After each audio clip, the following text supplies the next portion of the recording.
Welcome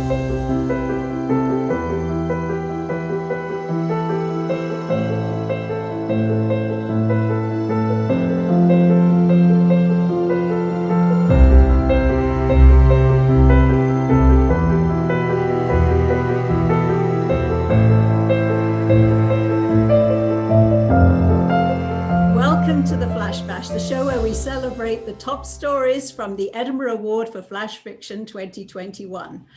Flash fiction is short. Every story you're going to hear during the Flash Bash is 250 words or less.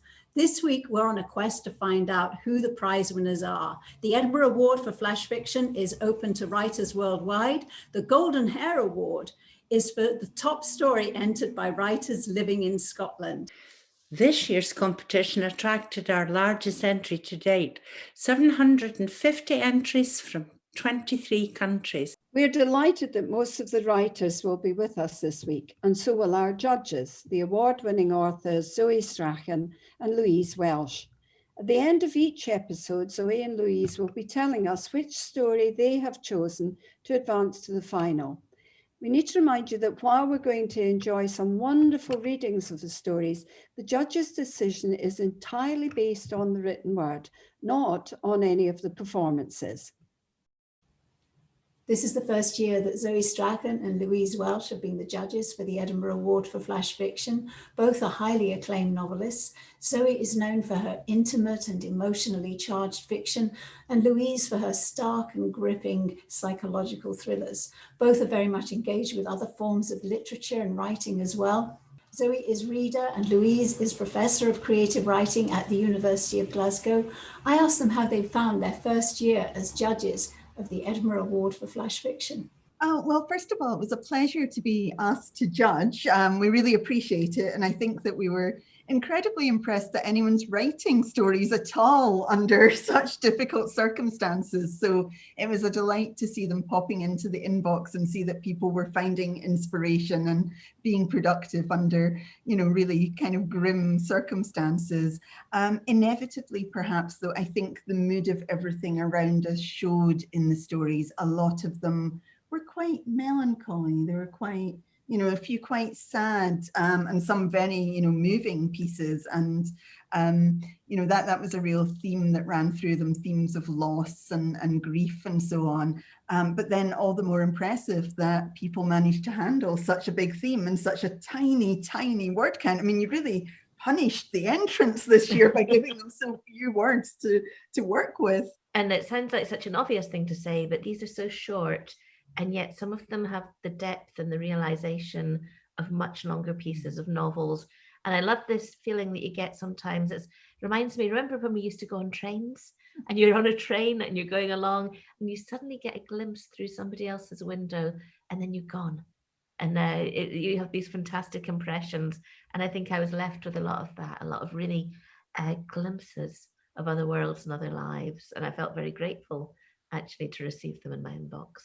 Tonight, we have 5 stories to present and enjoy, and 4 of the 5 authors have been able to join us for the show.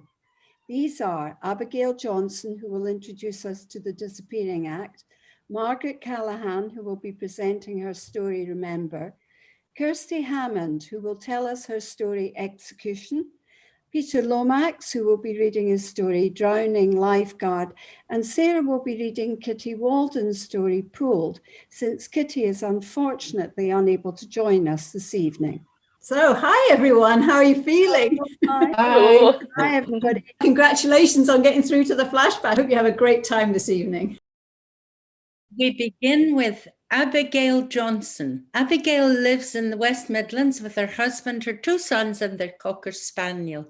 She won her first prize for creative writing at school at the age of 7. She was awarded a Kit Kat. Her first novel was listed for the Bath and Exeter Novel Awards, and she's now working on her second. I think flash fiction is a welcome break from novel writing. So I think if I get to a particular point in a novel where I feel like I'm pulling my hair out, and sometimes it's really good just to write something else completely different. I wish I could come up with some very clever answer about what's actually brought that story to my mind. But I think as a lot of writers, I just absorb things that I see and hear, and it might be a phrase or a feeling or a particular news story. And sometimes you just sort of sit in front of a page and words come out and you don't really know where they've come from.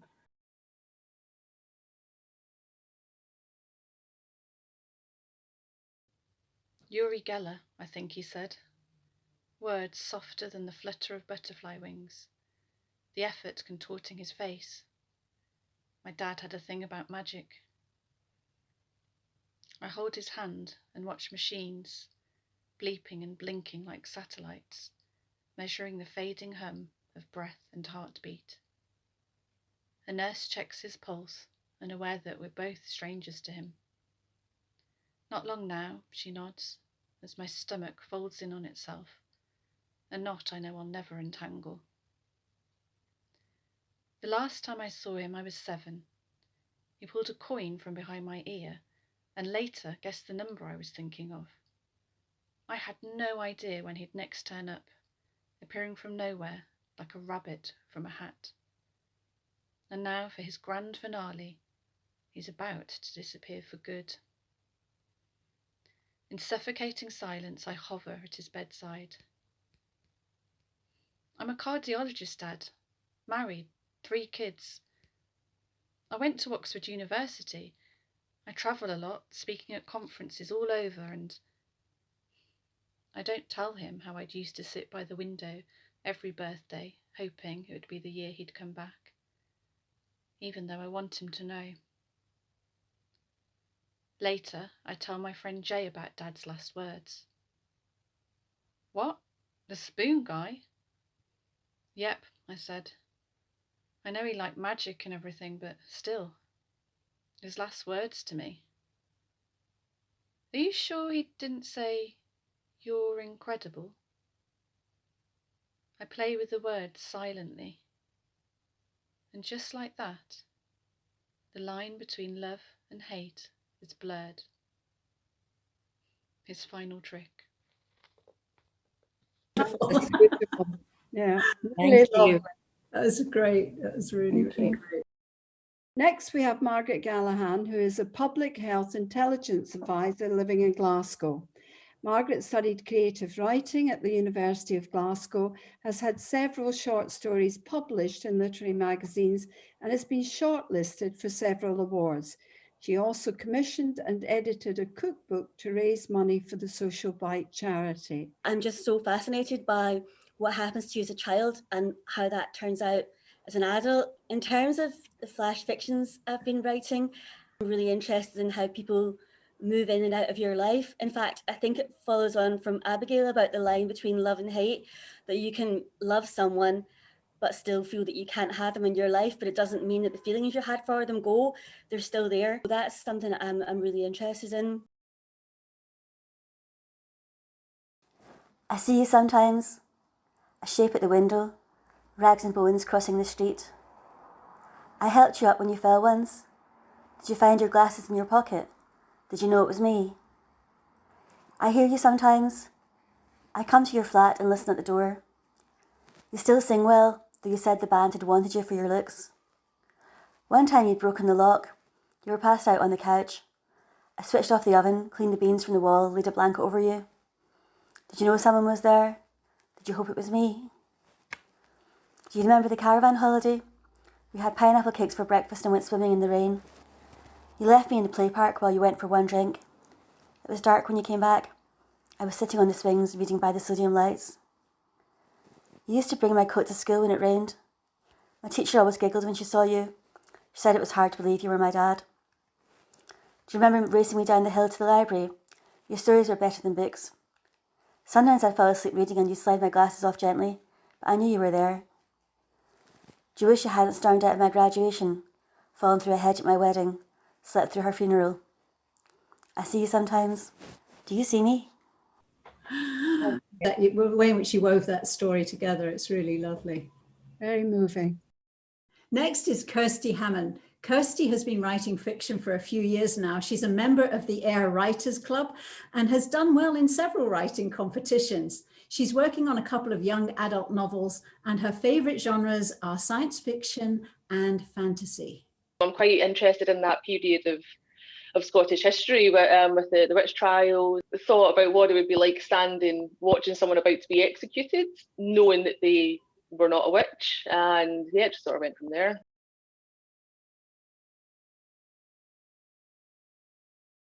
Ayla McClymont, for your crimes of witchcraft, you are sentenced to death. Standing in the crowd, Katrina sees her friend crumble, desolation saturating every crevice of her face. It's not right, whispers Margaret. She's no more a witch than I am. Is there anything we can do? The executioner holds a flaming torch aloft as he trudges closer to Ayla. Her hands and feet are bound around a wooden stake, and a pile of kindling reaches up, waiting to consume her. Her eyes dart over the crowd, unable to focus. Someone sacrificed Farmer Donald's sheep, said Katrina, and Ayla's getting the blame. They won't change their minds now. But she didn't do it. Don't you think I know that? The executioner reaches Ayla's side. It's too late. All we can do is watch. I can't. Margaret turns to leave. The voices around them surge and the women look back at the platform. The executioner is on his knees, his face reddening as he tries to take a breath that doesn't touch his lungs. Clawing at his neck, he looks out, begging, but he falls before anyone can reach him, blood dripping from his glassy eyes. The torch rolls harmlessly away. As the crowd crushes forward, no one notices the bindings glide off Ayla's hands and feet, or see her waver for a moment before escaping. No one, except Katrina, who pushes her spellbook, recently stained red, further into the folds of her coat and follows Ayla away from the crowd. Wow. I love the twist. Oh, yeah, thank you. You think, oh, it, because you do it, you know, we don't know, but you assume there's no witches, but then the fact that there is one is a very, I loved it, yeah. Now for Peter Lomax. Peter originates in Wales, but Edinburgh has been home for the last 20 years, currently working in engineering at the University of Edinburgh. Peter's been published in the Scottish Book Trust anthology and had a short play performed at the Tron Theatre in Glasgow. A couple of years ago, I was doing a MBA at the business school, and my final year project for that was entrepreneurship of refugee or people who'd been granted asylum. So I got to speak to quite a few of people in that sort of situation. I'm sitting on my white wooden seat on top of a stepladder, watching the beavers splashing below me like a peregrine looking for prey, armed with my whistle, ready to impale any excess teenage exuberance. Hot enough to be comfortable in swimming costumes. In here, the Edinburgh winter feels like summer in my home city of Aleppo.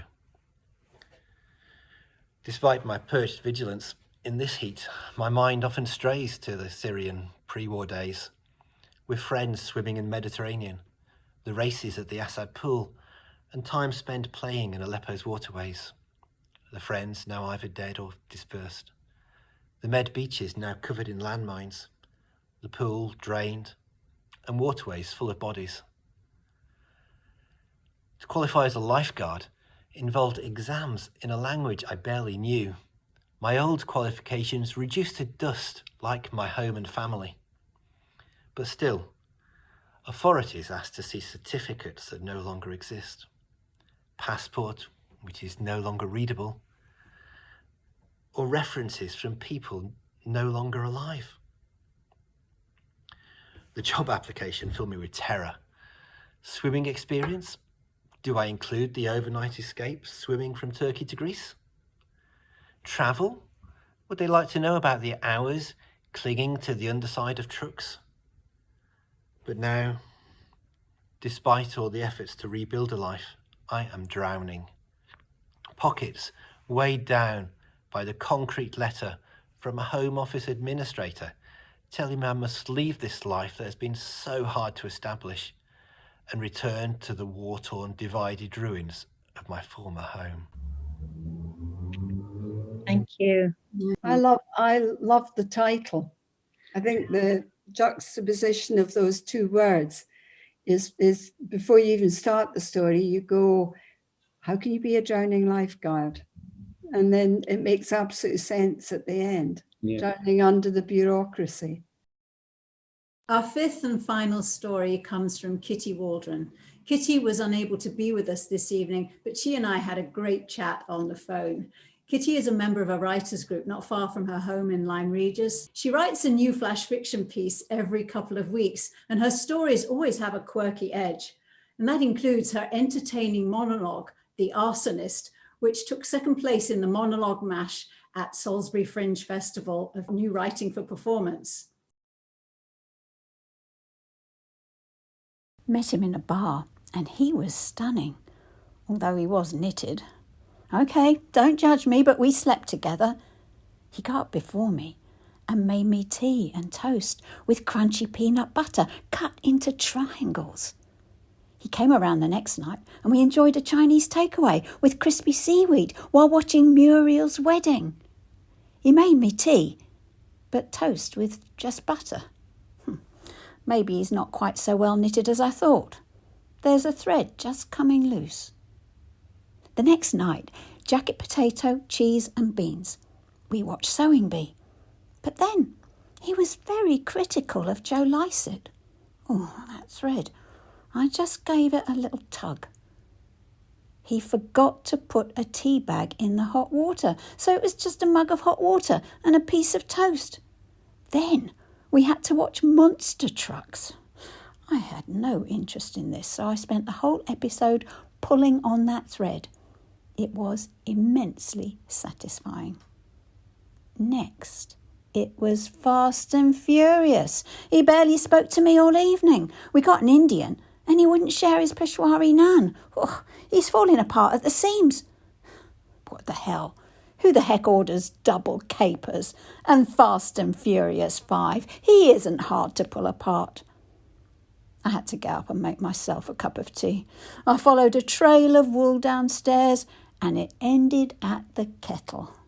No man in sight. Our relationship had unravelled.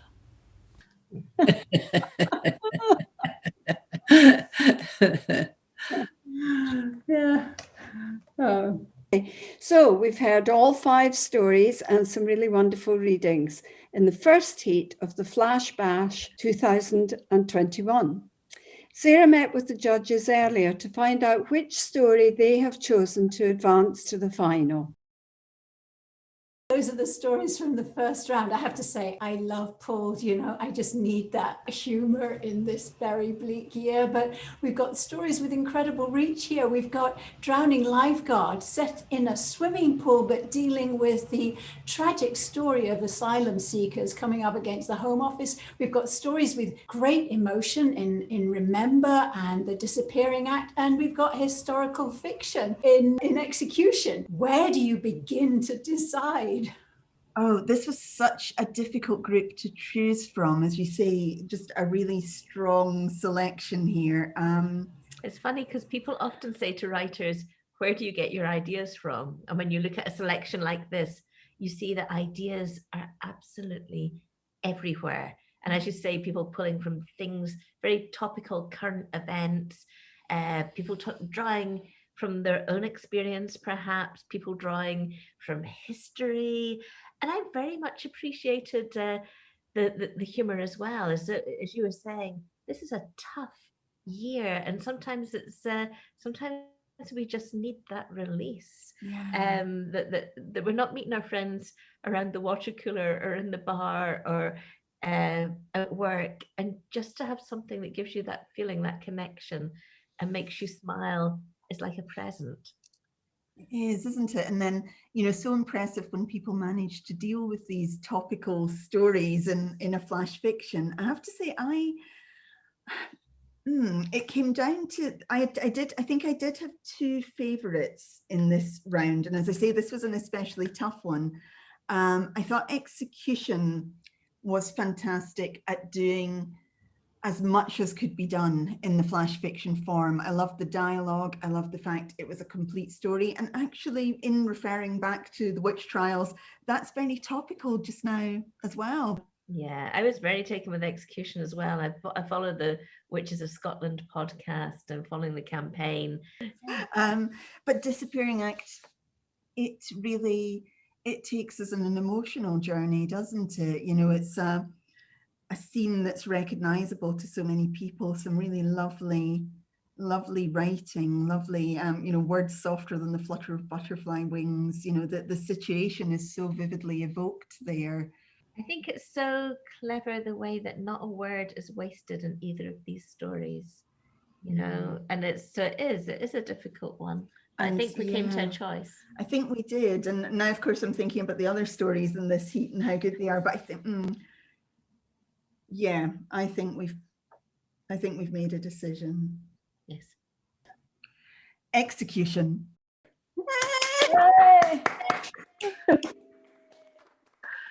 Oh, wow. Oh, congratulations. Oh, thank you so much. I'm shocked, I'll be honest, when I read through everyone's stories the other day when they came through. I thought, I've got this far. I'm happy, I'm glad to. So yeah, no, that's brilliant.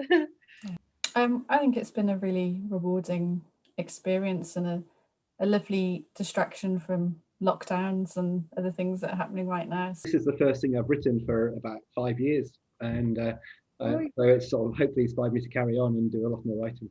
You write for a long time, you get used to a lot of rejections. So just every so often to feel that it's worthwhile, that something's touched a nerve with someone, makes you happy and it encourages you to keep going.